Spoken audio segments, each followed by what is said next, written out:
السلام علیکم ورحمۃ اللہ وبرکاتہ۔ تو ناظرین، امید ہے آپ سبھی خیریت سے ہوں گے۔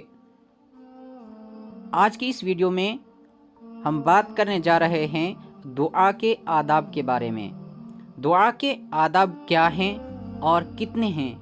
ہمیں دعا کیسے کرنی چاہیے؟ ہر چیز کا ایک طریقہ ہوتا ہے، تو دعا کا بھی ایک طریقہ ہے۔ آئیے جانتے ہیں وہ طریقے کیا ہیں۔ دعا کے 5 آداب ہیں۔ نمبر 1، دونوں ہاتھ سینے تک اٹھانا، یعنی دونوں ہاتھوں کو سینے کے برابر تک اٹھانا چاہیے۔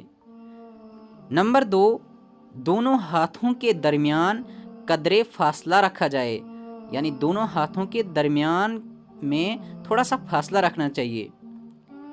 نمبر 3، آہستہ آہستہ یعنی چپکے چپکے دعا کرے۔ یہ دعا کے آداب میں سے ہے، یعنی آہستہ مانگنا زیادہ اچھا ہے بجائے اس کے کہ زور سے مانگا جائے جب انسان انفرادی دعا کرے۔ نمبر 4، قبولیت کے یقین کے ساتھ دعا کرے، یعنی یہ یقین ہو دل میں کہ میری دعا انشاءاللہ تعالی ضرور قبول ہوگی۔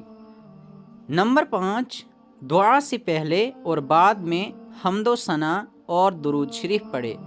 حمد و ثنا کہتے ہیں اللہ تعالیٰ کی تعریف کرنے کو، اور درود شریف آپ صلی اللہ علیہ وسلم پر جو ہم پڑھتے ہیں، چاہے وہ درود ابراہیمی ہو چاہے کوئی اور درود ہو، لیکن درود ابراہیمی زیادہ بہترین ہے اور زیادہ فضیلت والا ہے۔ تو یہ تھے وہ 5 آداب جو دعا کے لیے مذکور ہوئے ہیں، تو ہمیں ان آداب کا خیال ضرور رکھنا چاہیے، تو ہماری دعا بھی انشاءاللہ ضرور قبول ہوگی۔ تو اگر ویڈیو آپ کو پسند آئی تو لائک اور شیئر ضرور کریں، اور مزید ایسی ویڈیوز کے لیے ہمارے چینل کو سبسکرائب کریں اور بیل آئیکن کو آن رکھیں تاکہ ہر نئی آنے والی ویڈیو سب سے پہلے آپ تک پہنچے۔ والسلام علیکم ورحمۃ اللہ وبرکاتہ۔